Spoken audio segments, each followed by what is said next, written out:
میرے محترم سامعین کرام اور صد گرامی قدر عزیزوں، بزرگوں، بھائی اور دوستوں، ابھی میں نے سورۃ الکہف کی آیت نمبر 28 تلاوت کی ہے۔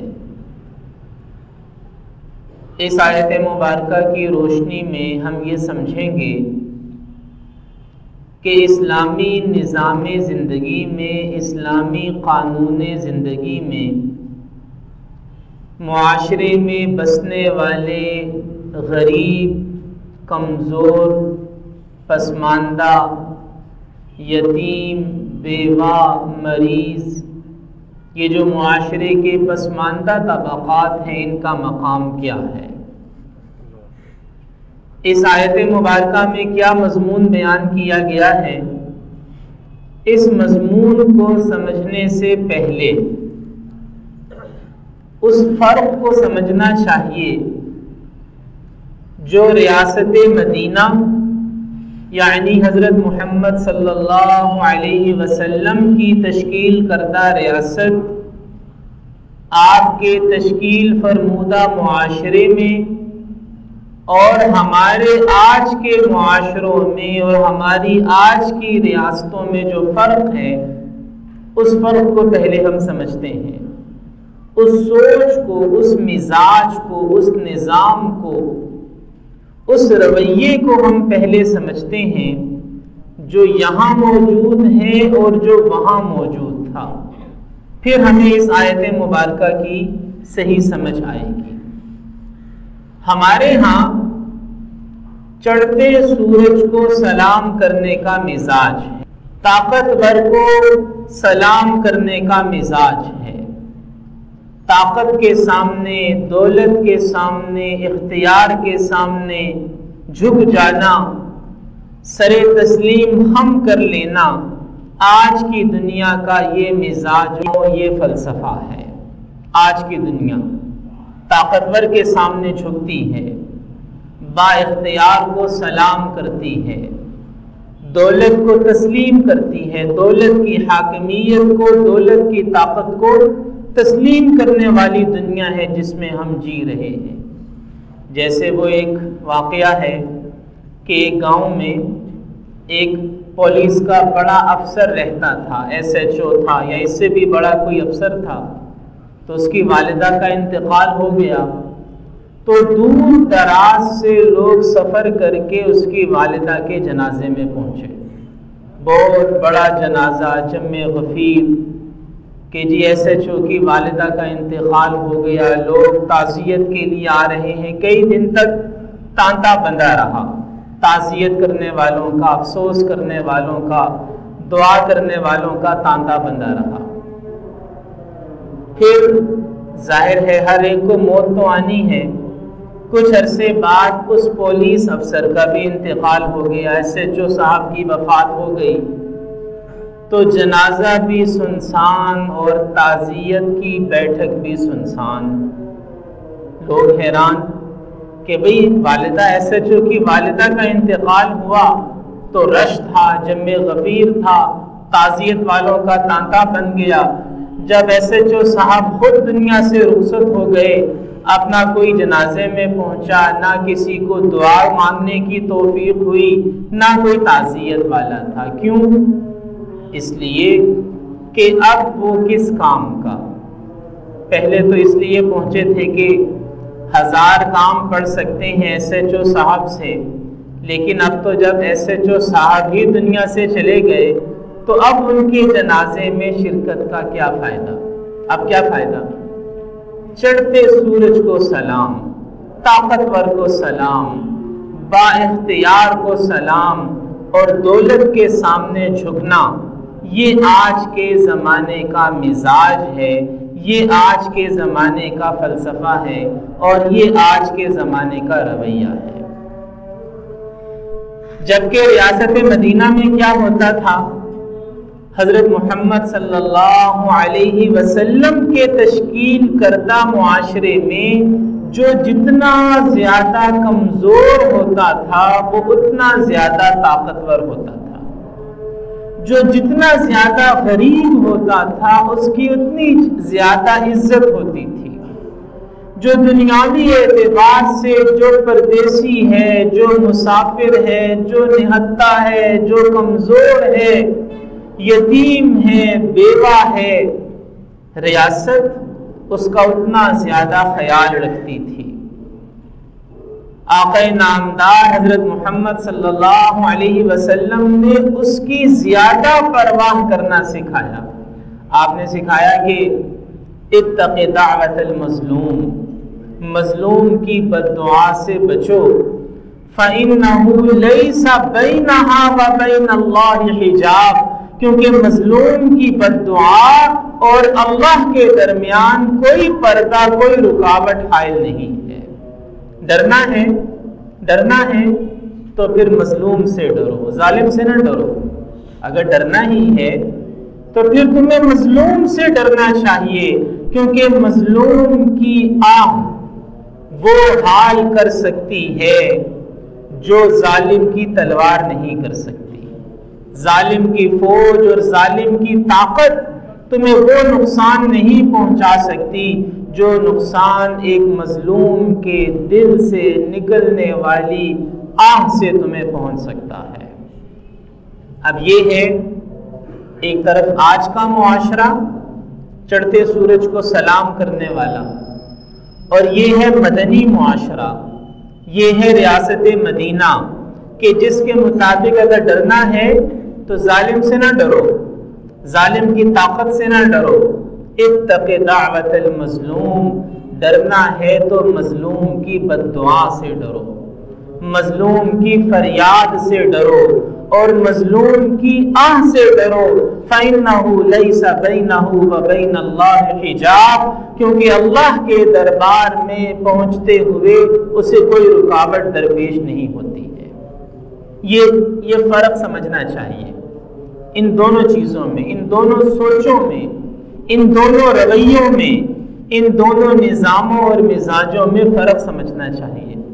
آج کا فرد بھی، ہم اپنے آپ کو دیکھیں، آج کا فرد اور آج کی ریاستیں وہ غریب کا نہیں سوچ رہی، وہ مالدار کو تحفظ فراہم کرتی ہیں، مالدار کو محفوظ بنایا جاتا ہے، مالدار کی زندگی کو، مالدار کی صحت کو، مالدار کے مفادات کو تحفظ فراہم کرنے میں آج کا فرد بھی لگا ہوا ہے اور آج کی ریاستیں بھی لگی ہوئی ہیں۔ ریاست مدینہ ایسی نہیں تھی۔ ریاست مدینہ میں غریب کے حقوق کا تحفظ سب سے مقدم رکھا جاتا تھا۔ جو جتنا زیادہ کمزور ہوگا اس کے حقوق کی حفاظت کے لیے ریاست اتنی ہی زیادہ مستعد ہوتی چلی جائے گی۔ جو کمزور ہے وہ زیادہ طاقتور ہے، اس کا مقام و مرتبہ زیادہ ہے، اس کا زیادہ خیال رکھا جائے گا۔ اب آئیے اس آیت مبارکہ کی طرف جو میں نے شروع میں تلاوت کی، سورۃ الکہف آیت نمبر 28۔ آیت مبارکہ کا ترجمہ کیا ہے، اس کو سمجھنے سے پہلے اس کے پس منظر میں جاتے ہیں۔ پس منظر یہ ہے کہ مدینہ منورہ میں مسجد نبوی تھی جو مسلمانوں کا ایک اجتماعی مرکز تھی، اور اس میں کچھ لوگ ایسے بھی قیام پذیر تھے جن کا نہ کوئی گھر، نہ کوئی در، نہ کوئی رشتہ دار، نہ خاندان، نہ برادری، نہ پیشہ، نہ تجارت۔ مسافر لوگ، اجنبی لوگ، غریب اور نہتے، کوئی غلامی سے آزاد ہوئے، کوئی ادھر ادھر سے آ کر مدینہ منورہ میں قیام پذیر ہو گئے۔ ان لوگوں کو اصحاب صفہ کہا جاتا تھا۔ پردیسی لوگ، مسافر لوگ، کھانا مل گیا تو کھا لیا، نہ ملا تو روزہ رکھ لیا، سونے کی کوئی جگہ نہیں ہے، مسجد نبوی میں قیام پذیر ہیں، تعلیم حاصل کرتے ہیں، آقا نامدار صلی اللہ علیہ وسلم کی احادیث سیکھتے ہیں، قرآن سیکھتے ہیں، دین سیکھتے ہیں، جہاد کا موقع آ گیا تو جہاد میں اپنے آپ کو پیش کر دیتے ہیں، کوئی دوسری خدمت آ گئی تو اس خدمت کے لیے اپنے آپ کو پیش کر دیتے ہیں۔ بس یہی ان کے شب و روز کا مشغلہ ہے۔ دین کے سیکھنے سکھانے میں لگے ہیں، اللہ کی عبادت میں لگے ہیں، اللہ کے ذکر میں لگے ہیں، خدمت نبوی صلی اللہ علیہ وسلم کے فریضے اور سعادت میں لگے ہیں۔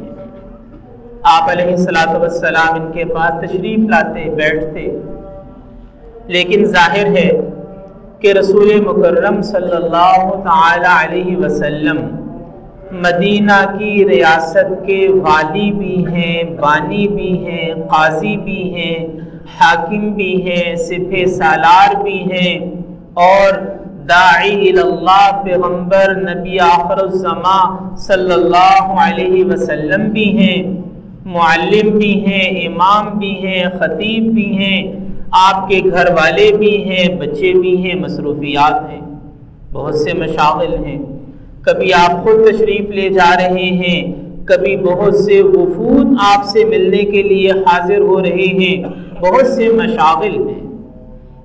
تو کبھی کبھار ایسا بھی ہو جاتا کہ آپ علیہ السلام صفہ والوں کو وہ وقت نہ دے پاتے جس کی وہ امید رکھتے تھے۔ ظاہر ہے چاہت تھی کہ ہمارے پاس بھی تشریف لائیں، ہمیں بھی ملاقات کا موقع ملے، لیکن مصروفیات ایسی تھی کہ بعض اوقات اس طرح سے وقت نہ دے پاتے جیسی انہیں امید اور چاہت اور حسرت ہوا کرتی تھی، ایسا ہو جاتا۔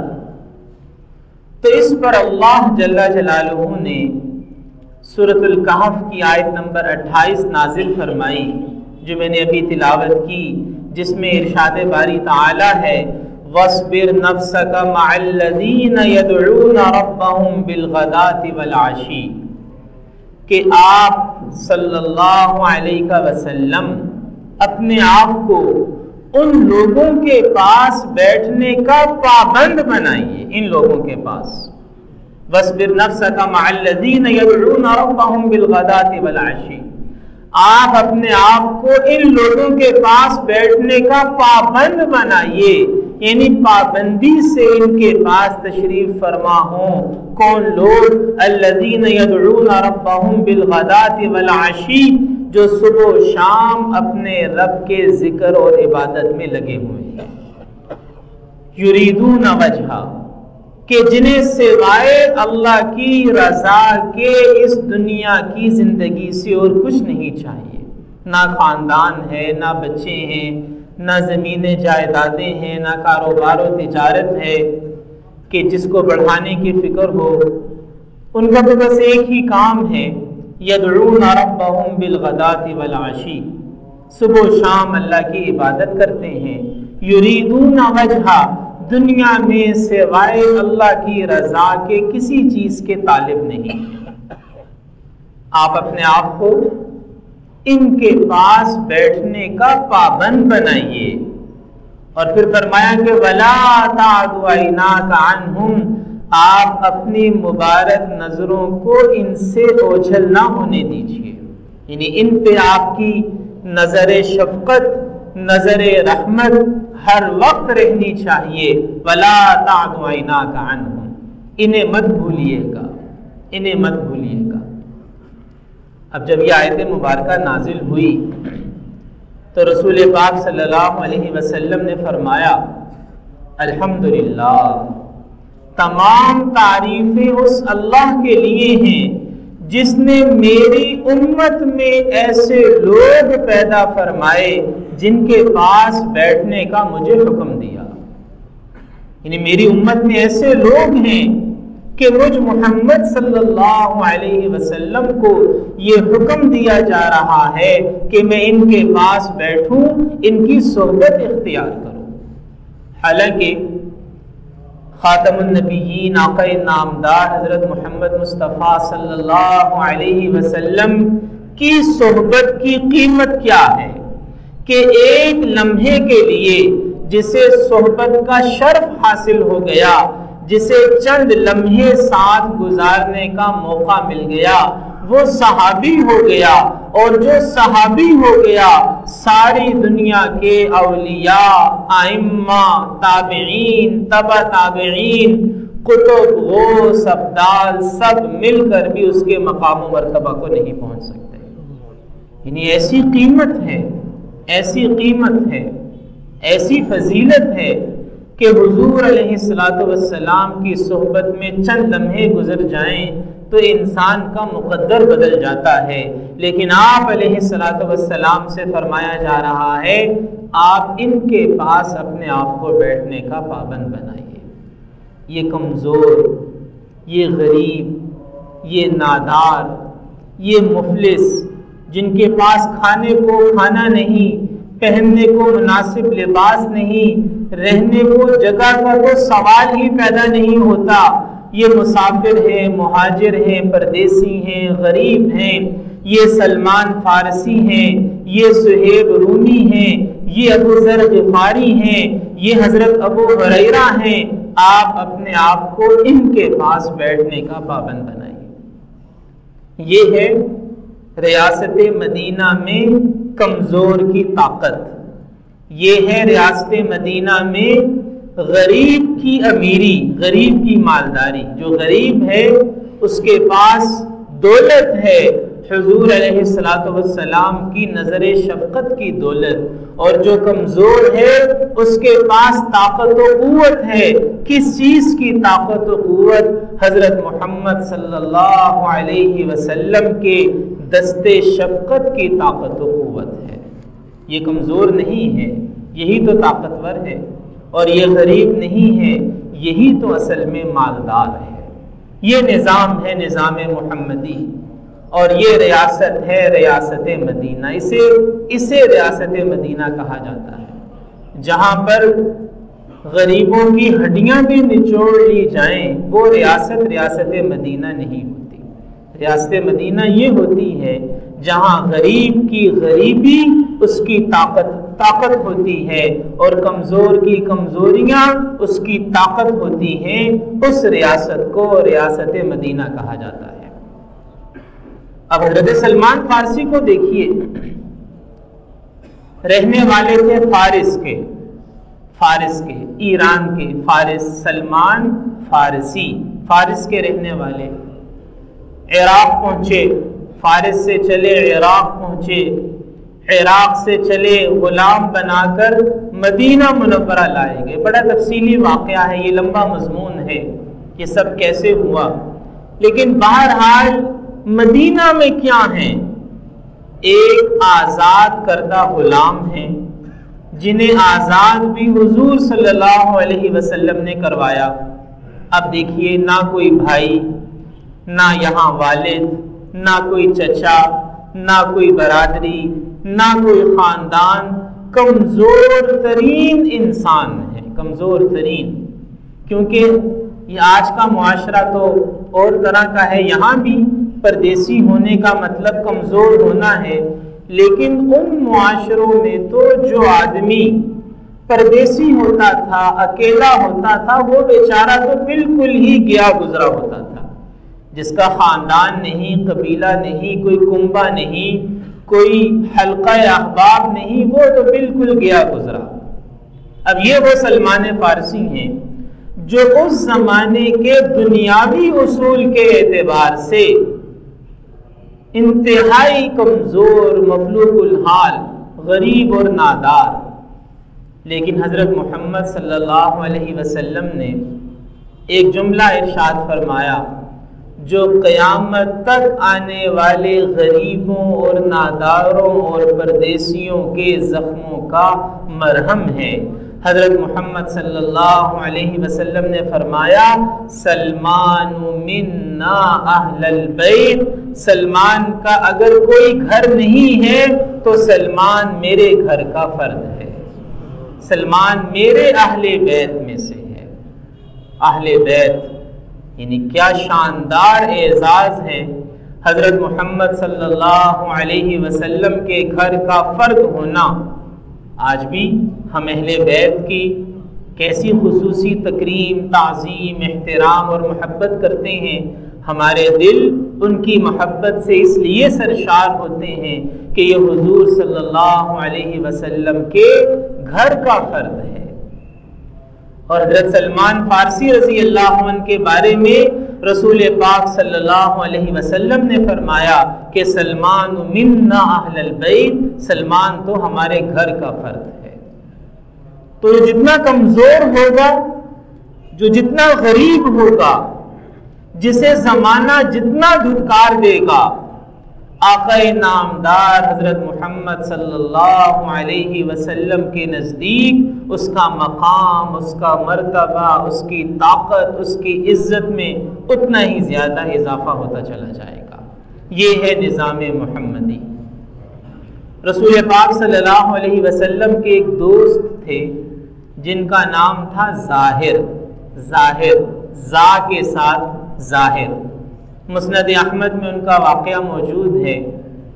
غریب، دیہاتی، رنگ روپ میں بھی کمزور، اور دیہاتی ہیں تو شہری زندگی کی جو طاقتیں ہیں اور شہری زندگی کے جو دبدبے ہیں ان سے بھی دور، لیکن حضرت محمد صلی اللہ علیہ وسلم کے دوست ہیں، دوست۔ آپ علیہ السلام ان سے بے تکلفی فرماتے، مزاح فرماتے۔ آج کے زمانے میں جو مالدار ہیں، جو با اختیار ہیں، جو عہدیدار ہیں، وہ تو کمزور آدمی سے ہاتھ ملانا پسند نہیں کرتے، اور اس چیز کی باقاعدہ تربیت کی جاتی ہے کہ کمزوروں کو، غریبوں کو منہ نہیں لگانا، تم نے غریبوں کمزوروں کو منہ نہیں لگانا۔ یہ باتیں تو باقاعدہ سکھائی جاتی ہیں، ٹریننگ کا حصہ ہوتی ہیں۔ لیکن حضرت محمد صلی اللہ علیہ وسلم کی محبتیں، حضرت محمد صلی اللہ علیہ وسلم کی شفقتیں، حضرت محمد صلی اللہ علیہ وسلم کی توجہ غریب اور کمزور اور مخلوق الحال لوگوں کے لیے تھی۔ ایک مرتبہ ایسا ہوا کہ شہر آئے حضرت ظاہر، اور شہر کے اندر کچھ خرید و فروخت کر رہے تھے۔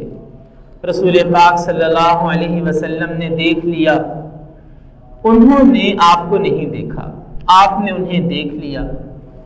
آپ علیہ السلام تشریف لے گئے اور جا کر انہیں پیچھے سے دبوچ لیا، پکڑ لیا، جیسے کسی بے تکلف دوست کو انسان مزاح کرتا ہے، خوش طبعی کرتا ہے، پکڑ لیا۔ اب پہلے تو وہ اپنے آپ کو چھڑانے کی کوشش کرنے لگے کہ نہ جانے کس نے پکڑ لیا۔ پھر آپ علیہ السلام نے ازراہ مزاح خوش طبعی کرتے ہوئے آواز لگائی، میں یشتری ھذا العبد، اس غلام کو کون خریدے گا، اس غلام کو کون خریدے گا۔ حالانکہ وہ غلام نہیں تھے، آزاد تھے۔ جب آواز سنی تو سمجھ گئے کہ میرے محبوب علیہ السلام ہیں۔ اب پہلے جسم کو دور کر رہے تھے، اب ساتھ جوڑنے لگے برکت کے لیے میرے آقا، اور پھر عرض کیا، یا رسول اللہ صلی اللہ علیہ وسلم، مجھے کون خریدے گا؟ آپ مجھے دیکھیں، دیہاتی ہوں، رنگ بھی کالا، ان پڑھ، نہ کوئی خاندان نہ برادری، تو مجھے کون خریدے گا؟ میں یشترینی، یعنی ایسے کھوٹے سکے کو کون خریدے گا؟ انا قاصد، میں تو کھوٹا سکہ ہوں، یہ لوگوں سے پوچھیں میری حیثیت کیا ہے، غریب، نادار، دیہاتی، تو مجھے کون خریدے گا؟ آپ علیہ السلام نے فرمایا کہ دنیا کی نظر میں تم کھوٹے ہو سکتے ہو، لیکن لست عند اللہ بقاصد، اللہ کے نزدیک تمہاری بڑی قیمت ہے، وہاں کھوٹے نہیں ہو۔ اللہ کے نزدیک انسان کی قیمت کا پیمانہ اس کے کپڑے نہیں ہیں، اس کا حسن و جمال نہیں ہے، اس کا عہدہ اور منصب اور طاقت نہیں ہے۔ اللہ کے نزدیک انسان کی قیمت کا پیمانہ اس کا دل ہے، اور اس دل کے اندر موجود ایمان ہے، اور اس دل کے اندر موجود یقین ہے، اور اس کے جسم سے نکلنے والا عمل ہے، اور اس انسان کا مجموعی کردار ہے، جس کی وجہ سے اللہ کے نزدیک انسان کی قیمت کا فیصلہ ہوتا ہے۔ انسان کی قیمت کا فیصلہ، یعنی ہر چیز کی قیمت ہوتی ہے، اور اس قیمت کا ایک پیمانہ ہوتا ہے۔ چیزوں کی یہ قیمت ہے، اور اس قیمت کا پیمانہ، بھئی یہ گاڑی 10 لاکھ کی، یہ گاڑی 1 کروڑ کی، کیوں جی؟